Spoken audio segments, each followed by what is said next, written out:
It's the SeaWorld Splash Podcast, bringing you the latest news, rumors, and history from the SeaWorld parks in Orlando, San Antonio, and San Diego. And now, here are your hosts, Joseph and Sheldon. Hello, and welcome to the SeaWorld Splash Podcast, episode 20. I'm your host, Joseph, along with Sheldon. What's happening, everybody? And today, we are here to kick off a new season of the SeaWorld Splash Podcast. Someone over here forgot the anniversary of the podcast. I wonder who that could be. Sheldon, do you know who that could be? Gee, the name just escapes me ever so slightly. I know. So, anyways, happy anniversary to the SeaWorld Splash Podcast. The anniversary of the SeaWorld Splash Podcast was on the 5th of this month. So, anyways, we're gonna have a lot of news this month from Takara's Caf and a lot more. So let's put on those ponchos and get ready to be drenched. So, this past Wednesday, Takara just had her calf. Both mom and calf are doing well, and well, we are excited that she had her calf. What are your thoughts on this new calf? Well, I must say I'm very excited about the new calf. It looks like it's doing well from the live stream. It's already nursing, and it looks really cool. And I still, to this day, do not believe this is the last calf. I will not lose that hope on that. Really, congratulations on Takara once again. Hopefully Takara and Kamei get to meet this little one pretty soon, hopefully in the next few weeks, probably. And hopefully, my first opinion for a name, if you guys are wondering, I don't have a name picked out, but if it is a boy or girl, I do hope its name means something that means hope or faith, like keeping the faith at home. That, that one day things will be back to normal for SeaWorld in a sense. And I'm just, hopefully in the few coming days we find the sex. I kind of want it to be a boy, but hey, no big deal. Boy or girl, I'll still be happy for it. We'll see what happens in the future. What's your thoughts, Joseph? My thoughts, I'm excited that Takara had her calf. And I looked on the video SeaWorld posted on YouTube of when Takara went into labor, the behind the scenes labor video. And I was trying to look at the underside of the calf. You can kind of see it. I'm not saying what it could be, because I might be wrong. Spoilers. I know. Spoiler alert. But no, I'm not going to say anything yet. I want to see if I'm right first. So, yeah. We're going to leave it at that, and how excited we are for Takara, and congratulations to San Antonio for their new addition. Now jumping over to Orlando, we have a lot of things from Orlando. Like a new ride coming in 2018 called Infinity Falls. It is like Shipwreck Rapids in San Diego, only with a huge drop. And an inner tube. Yeah. What are your takes on this? Well, personally, I'm not exactly thrilled because it will be taking away from the cafe. Some of you guys might go to SeaWorld Orlando. It's going to be where that old cafe near the old Budweiser Fivedales used to live at, right near Shandy Stadium. I mean, I'm not a personal big fan of it, really. I mean, yes, it's a new ride, but personally, I prefer something more, useful, more entertaining. Blue World, but anyway, that's just me. My personal opinion. We're going to be better at Blue World Project back. That would be nice. But I'll be hopefully coming out there in June or July to take a look at the construction and see what to look forward to. Also, we have the new Kraken experience coming in 2018, I believe. Correct me if I'm wrong. Isn't it like this year? Or this year. Excuse me, no. Yeah. I'm sorry. This ride will be coming, and this will be coming next year, 2018. Kraken experience will be coming this year. I'm sorry about that. Pretty much going to be like a 3D experience roller coaster, I believe. I think they're going to just redo the Kraken. Like, you're still going to like go through Kraken, but maybe like have like a 3D simulator around you or glasses. I'm not sure. I'm not really much of a roller coaster fan, so I will hopefully check it out also this summer as well and see what's going to happen with that. Definitely interesting. What are your thoughts on it, Joseph? It's interesting how Orlando's getting a inner tube ride like San Diego that is like a rapids ride, and then Kraken Unleashed and like virtual reality, but we're going a little too far with virtual reality nowadays, so we kind of need to lean off of that. My personal take. How about the Dolphin Nursery? Right. Well, some of you may or may not know Dolphin Nursery is getting an update renovation. They actually have little portholes so you can actually see underwater. I think it's going to be really cool. I think it's time for an update. That pool's been around there for a very long time. Believe it or not, folks, it used to be the old Dolphin Point area where you actually go meet the dolphins instead of the actual Dolphin Point, which is located farther to your, I believe, the west side of the park, near Turtle Truck and Blue Horizon. But yeah, I'm going to check that out as well. Look, from the construction, what I've seen from some other YouTube videos from the Sky Tower, it looks like it's going to be a bit bigger, a bit deeper, more underwater viewing-ish kind of. Not too much, but like a little porthole, so you'll actually probably be able to see the calves swimming underwater with their moms. That's when they pop up, but I'm not sure where those dolphins are right now. I'm assuming they're somewhere around Sea Rescue, or they could be in Dolphin Point, not 100% sure. I'll check that out as well, and I'll definitely be looking for CJ. I know a lot of you guys are really wanting to see him. Definitely gonna try to get some pictures of CJ. And who if you guys don't know who CJ is, he is our hybrid dolphin. Half common dolphin and half hognose dolphin. His father's name is, as many of you might not know, Cooper. And his half-sister is Bullet. I just had to yeah, do that. Joseph's favorite. For all you San Diego people, you guys probably know Bullet. Well, I'm hopefully going to see her half-brother, CJ. He looks pretty cool, so I'm going to try to catch that up as well. Got a lot of things going on. And isn't something else coming to Orlando too, Mr. Joseph? Or, I'm sorry, is here that they're working on, if you do know. The show. Yes. Dolphin Days. Right. That is exciting. Personally, I like San Diego's, but I will give Orlando's a chance. Please do. Yeah, it looks pretty cool, and it's basically has its own twist from San Diego's. The endings are similar, but it has its own twist. What are your thoughts? Well, remember, each park is a little different, so each show's going to be a little different, even though it's the same. I haven't yet seen it in person, but from YouTube it does look pretty cool. I do like the ending with the dolphins jumping and the macaws flying over. They're still trying to keep the little Blue Horizon stuff in, and I like that. It kind of feels like Key West Dolphin Fest a little bit, but like upgraded in a sense. There's still some elements from Key West Dolphin Fest, so that's an older show if you guys don't know.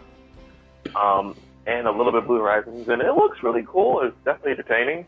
Music's pretty fun, so I'll definitely check that out as well. No sign of the pilot whales yet to show. I'm not sure they're going to make an appearance or not, or what's going to happen. They might be still working on the show and training sessions with that, because it's still kind of a new show. But yeah, it still looks pretty cool. Definitely some cool behaviors. Maybe they'll come up with some new behaviors. I probably will for this show as well. I definitely will see that and take my part in it.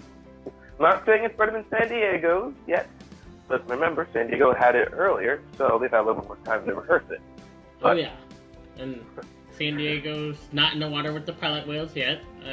Not yet. Keep hoping and praying that they're going to be back with Argo and Shadow in the water. Most likely. Not saying anything other than that, because it's not to be shared yet. But hopefully, along with Dolphin Days, I do hope this also means maybe we might get Dolphin Island Christmas in Orlando. I would like to actually have that. Yes, I'd definitely like to have that come to Orlando, because that would look a pretty cool show, and I really like the music from that. And maybe even bring the dive team back for that. You never know, or the hula dancers. We gotta wait and see. But that's my first goal. I would like to have Dolphin Days come as well. And I know everyone's very sad with Rise of the Left, but we still have the animals. We still have the trainers. We need to be supportive of them as well. This is not an easy time for them as well, but they're doing the best they can at the moment. But overall, not a bad show. We'll give it a try for now. Yes. Now, moving on to Species Highlight. What's today's Species Highlight?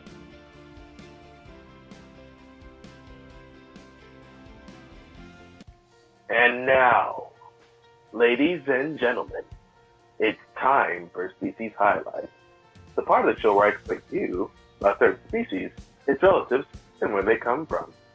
Sit back and enjoy. Well, today, folks, we're going to do something special. Today is going to be two species, rhinos and giraffes.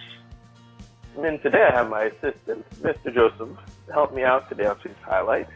We're going to do a few facts and information on rhinos and giraffes you may know or you may not have even known. So, as you might have seen, many of you, a very famous giraffe on YouTube and social media has given birth. Miss April herself and Oliver are the proud parents of a young male giraffe. Don't know the name yet. Hopefully it's something going to be good. And Joseph, what was the name that you had in mind for this young little boy? Titan. Right. And do tell us, how tall do giraffes get? And what do you know about them, oh boy? Do tell us. Female giraffes can get around 16 feet tall. Male giraffes can get around 20 feet tall. Very good, oh boy. And for all you don't know, a group of giraffes is called a tower, not a herd. A tower. And they have 18-inch long tongues that are used to grab leaves from tall branches, and it's prehensile. And you might have seen it all. The tongue is black. Do any of you guys know why the tongue is black? Any questions? Anybody know? Anyone? Yes, Mr. Lawson. Yes. The reason their tongue is that color is to protect it from getting sunburned. Right. Because of the sun. Because the tongue is out in the sun most of the time while they're eating. And you don't want that to get burned. Shoot, if it made you guys have burnt your tongue on hot food, think of that. Next time you eat. Must be terrible. Now, what's another important thing about giraffes? Especially when it comes to their sleep pattern, Mr. Joseph. Could you tell us that, oh boy? They sleep up to a minute in a day. Not quite, oh boy. More like 20 minutes a day. Because giraffes, you see, all giraffes usually take about 1 minute naps a day, throughout the day. It averages out 20 minutes. And usually that's spent sleeping, standing up. They're actually too big and too heavy to lie down for long periods of time. And of course, when you're on the ground, you make yourself vulnerable to predators.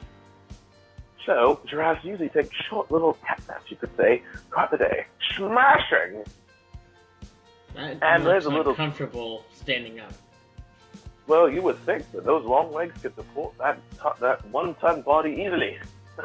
In fact, the giraffe's legs are a lot longer than its neck. Which reminds me, class, how many bones are actually in a giraffe's neck? Is it A, 20, B, 60, C, 7, or D, 18? What do you guys think? Any guesses? 7. Mr. Joseph? 7. Well, you're absolutely correct. Yes, giraffes have 7 neck bones, the same as we do, and they're each about 1.5 feet long. So, you and a giraffe have the same amount of neck bones, except theirs are much longer and much bigger. Obvious reasons, they can reach up into the trees and browse. Now, class, oh dear, on to the next species today. One of my favorites. It's the second largest land animal on the earth. They can run up to speeds of 40 miles per hour and weigh nearly 5,000 pounds, some of them. We're talking about Mr. Joseph. Rhinos. Very good, very good. Everyone's seen a rhino, hopefully in a zoo or in the wild or on a planet, I hope.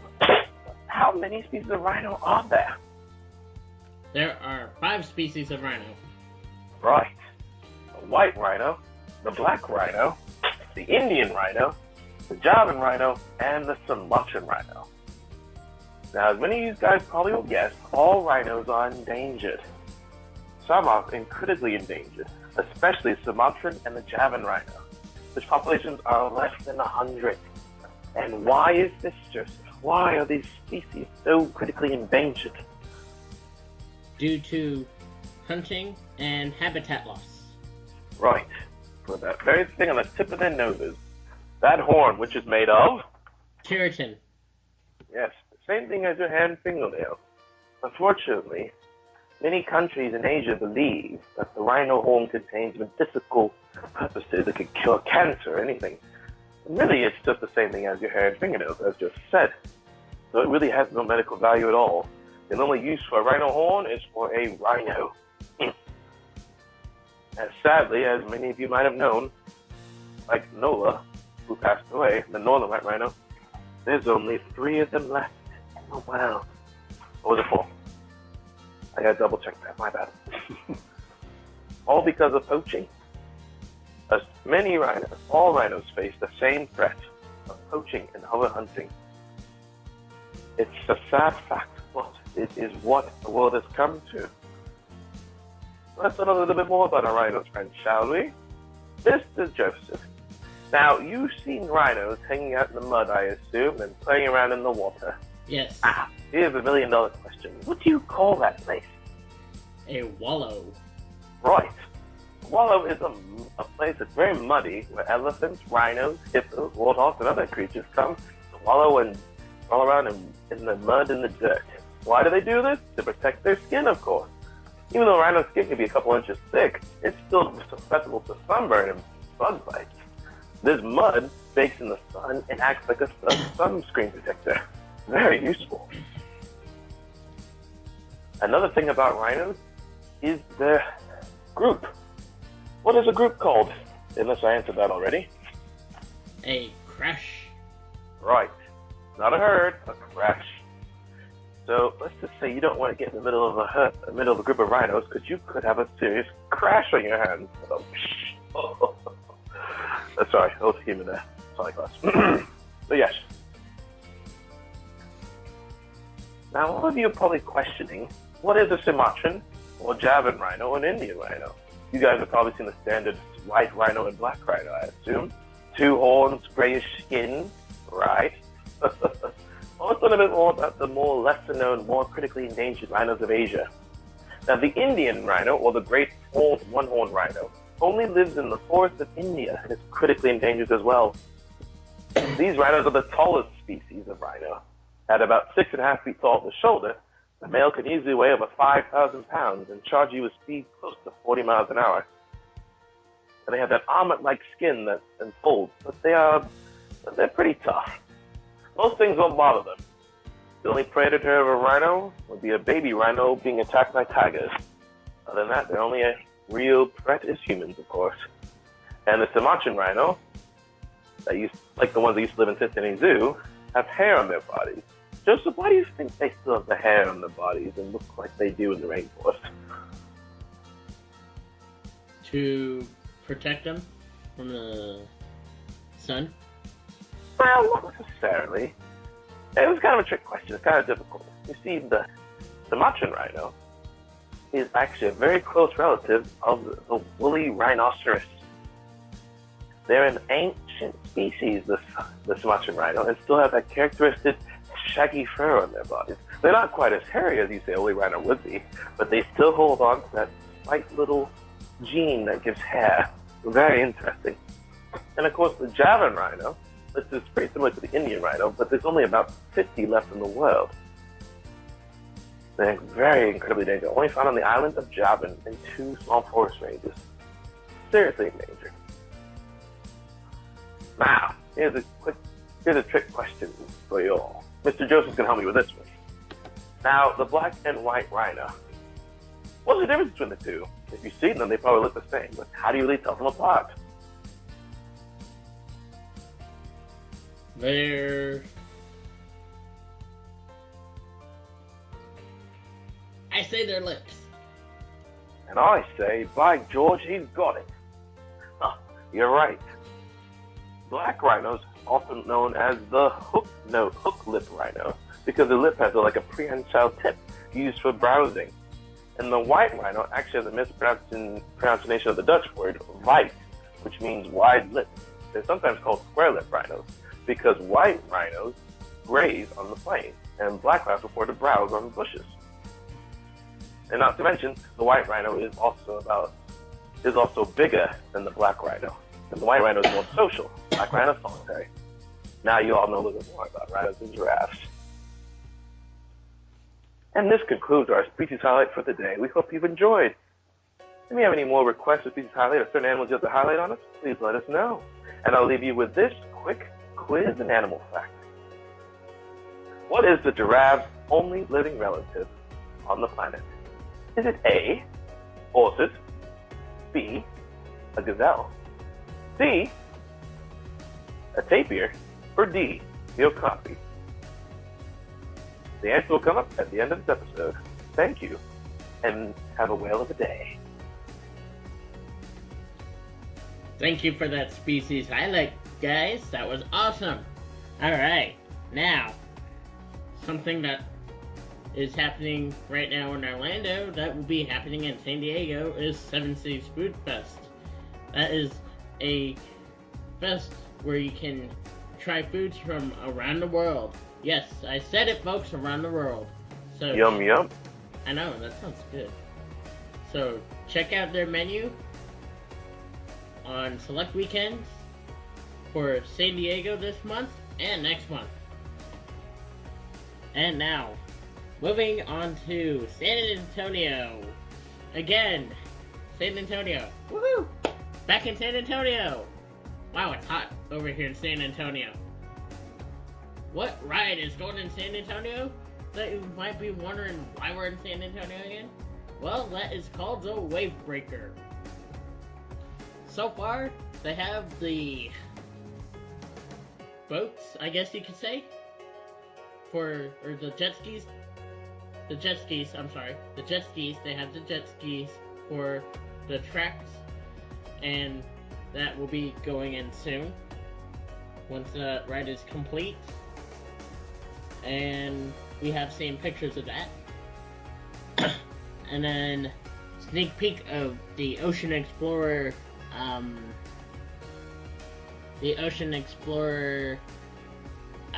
miniature sub. So that's gonna be coming out. So yeah, check out Wavebreaker and Ocean Explorer. I think Wavebreaker opens in 2018, and Ocean Explorer this summer. Same as Orca Encounters. So check out Ocean Explorer. And then let's see, April's Calf. What was your reaction to April's Calf? Well, mine was, here's what got me. Everyone was getting so anticipated about this birth and getting a little bit impatient, I would say. And in the back of my mind, I thought, well, she's just not ready yet. I don't see any signs of it. And, you know, if for all you mothers that might be listening out there, you'll know when the baby's ready to come out. Trust me. You'll know. Only you know. Doesn't care what the doctor says. Doesn't care what your husband says. Doesn't care what other people have babysit. Only you can know it, because, well, you're the one carrying the pie in the oven. Let's say that. But when she did finally get into labor, I was very excited because I've never really witnessed giraffe birth in person, but it's still something very interesting to think about. You know, that baby has a 6-foot drop, and then it'll be standing moments after birth. It's just really fascinating. I was also interested that Oliver, the dad, was actually very interested in the calf when it was first standing. I was kind of surprised. I was like, okay. I thought Oliver would be a little more standoffish. He was actually, he was excited. He was like, hey, what's that on the ground? Looks like me, but like tiny. I was very excited, very relieved. I was getting a little worried at first that maybe the calf wasn't going to come, but the night before, I will say I was watching the cam when April was pacing around a lot and looked when there was a lot of kicking out. I was like, I wonder if she's really ready. And the next morning, bam, there's hooves out there, and it's like, yep, it's time. Do you remember how impatient I was getting? It was, let's just say, our dear friend, the host, Joseph, was getting, as you Americans would say, wedded. But we were right on time. We both actually watched the birth that morning. Yes, that was actually pretty fun to watch. Oh, yeah. Yes, you can tell the reaction when you actually saw the calf hit the ground. I know. That one was funny. And for all you are wondering why they're going to separate the calf at 14 months old, well, let's do some math here. Now remember, Oliver, the calf's father, is 5 years old. 5 years old. And he's already a lot bigger than April. And this calf has, in the next year, so will definitely grow a lot bigger than it is right now. Now I know 14 months might not seem like a long time and it seems short, but remember guys, giraffes in Africa have to do a couple things in order to reach as big as a giraffe. 1, grow up. 2, survive. Remember, baby giraffes, when they are born, are vulnerable to predators. Moms are good at protecting their calves, but there's a 50% death mortality of calves due to predators. Lions, leopards, hyenas will catch a baby giraffe if the mother is not on her guard. So the baby has to pretty much grow up quick and learn how to survive quick. So I'm not surprised. The zoo's actually doing what they're supposed to do in the wild. Believe it or not, guys, that giraffe would, that baby giraffe will get sustainably bigger by the time they separate it from its mother. So that's something to keep in mind. So don't worry, the mother and calf aren't being separated at a young age, or this is cruelty. No, this is nature. We have to understand something. Humans and animals, we raise our babies a lot differently sometimes. Sometimes it's similar, but some things we don't understand is something natural in nature. But yes, I'm really glad that the calf is out. Hopefully they'll have a name soon. I know it's a boy, and we'll see how this calf goes, and hopefully they'll bring that cam back, because today is the last day to see the giraffe cam, and still it goes up at 4:30 Eastern time. Excuse me. But yes, hopefully that little one. Last day?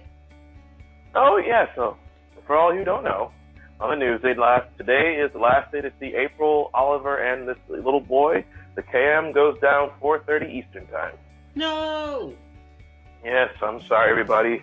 If you want to see the calf, you probably have to actually go visit the park in New York, or hopefully catch up videos on YouTube or any updates they give us. But yes, this will unfortunately be the last day to see our young boy.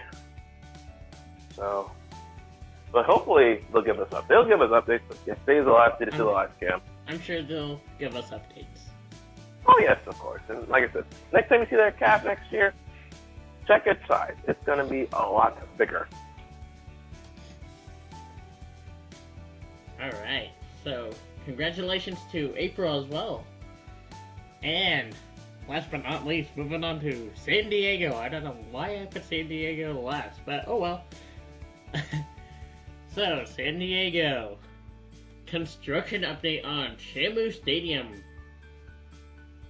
I, the host, have been seeing the screens go into, or I shouldn't say screens, I should say the one huge screen go into Shamu Stadium.